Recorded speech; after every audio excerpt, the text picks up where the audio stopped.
सुनी जा सकने वाली सबसे धीमी ध्वनि की तीव्रता है तो कितनी है? 0 डेसिबल या 0 से 10 डेसिबल, 10 से 20 डेसिबल या 20 से 30 डेसिबल। तो इसका राइट आंसर हो जाएगा सुनी जा सकने वाली सबसे धीमी ध्वनि की तीव्रता जो है 0 डेसिबल है।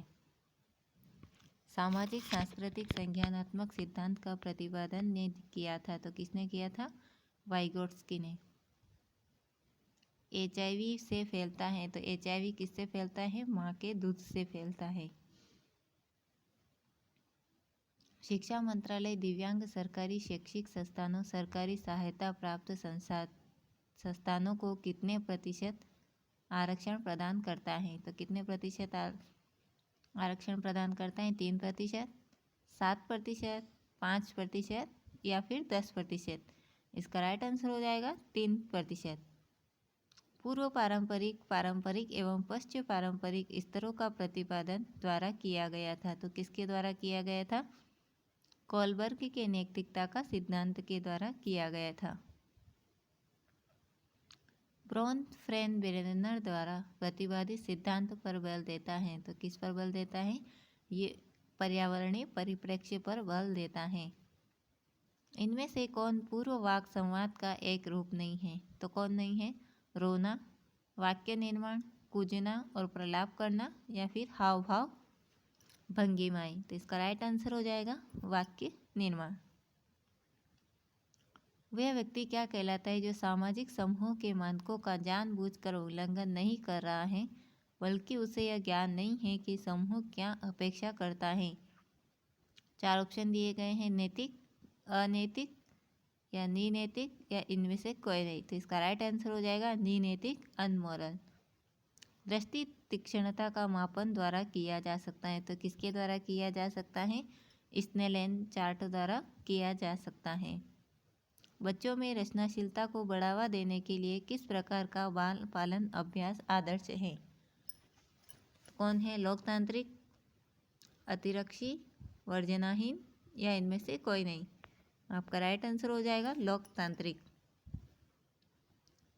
संज्ञानात्मक विकास की किस अवस्था में बच्चे परिकल्पनाओं और पनपती ज्ञप्तियों के आधार पर तर्क करने में समर्थ हो जाते हैं? तो औपचारिक सक्रियात्मक में। इनमें से कौन एक अधिगम अशक्तता का प्रकार है? तो कौन है?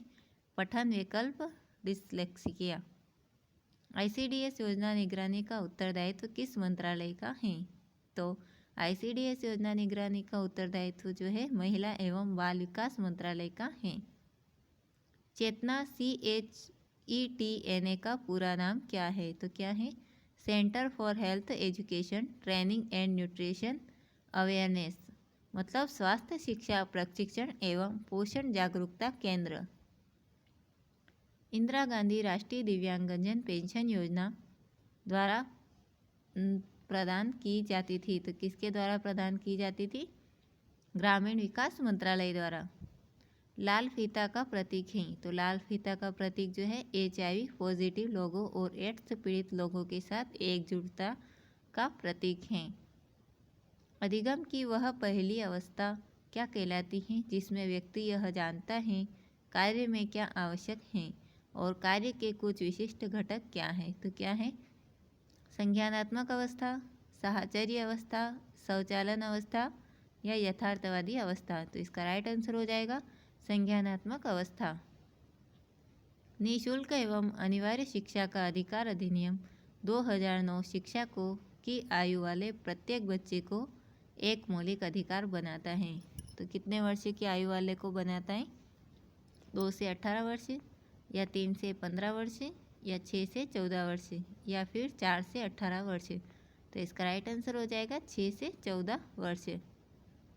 सामग्री स्मृति में बनी रहे यह संभावना बढ़ाने के लिए सामग्री को संगठित व्यवस्थित करने की औपचारिक तकनीक को क्या कहा जाता है?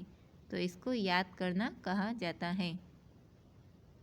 किस प्रकार के अधिगम में उच्चतर मानसिक प्रक्रियाएं शामिल हैं जो किसी परिघटना विशेष के अर्थ या सार्थकता पर विचार करती हैं? तो ये संज्ञानात्मक अधिगम पर विचार करती हैं। वस्तुएं विद्यमान बनी रहती हैं तब भी जब उन्हें देखा या सुना न जा सकता हो। इस अवधारणा को क्या कहा जाता है? तो इस अवधारणा को वस्तु स्थायित्व कहा जा सकता है।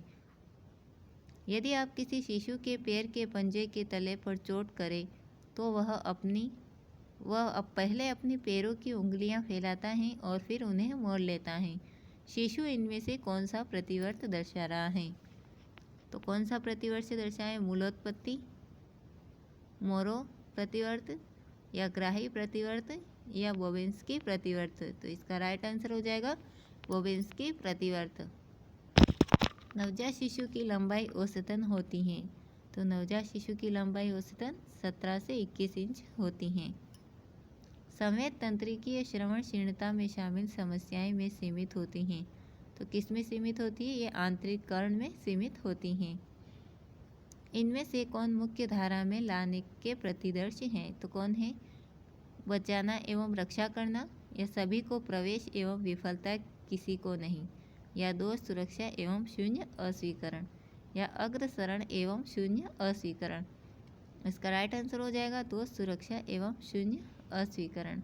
सभी सामाजिक क्षेत्रों विशेष रूप से समाज कल्याण, शिक्षा, स्वास्थ्य, सुरक्षा एवं न्याय में आवश्यक कानूनों, नीतियों, विनियमों एवं सेवाओं के समूह में इनमें से कौन संबंधित है? तो कौन है? बाल रक्षा तंत्र, या बाल सहयोग तंत्र, या बाल सहयोग एवं सशक्तिकरण तंत्र, या फिर इनमें से कोई नहीं? तो इसका राइट आंसर हो जाएगा बाल रक्षा तंत्र। दोहराव युक्त वाणी एवं साथ में गले तथा डायफ्राम की मांसपेशियों की ऐंठन को क्या कहा जाता है? तो इसको हकलाना कहा जाता है। व्यक्ति विशिष्ट प्रकार्य जैसे तैरना, गेंद फेंकना या साइकिल चलाना जिनके लिए प्रशिक्षण की आवश्यकता होती है कहलाते हैं। तो वे व्यक्ति व्रतात्मक प्रकार्य कहलाते हैं। किस शब्द को निर्जीव वस्तुओं से जीवन समगुणों को संबंधित करने की प्रवृत्ति के लिए प्रयोग किया जाता है? तो इसका राइट उत्तर होगा जीववाद के लिए।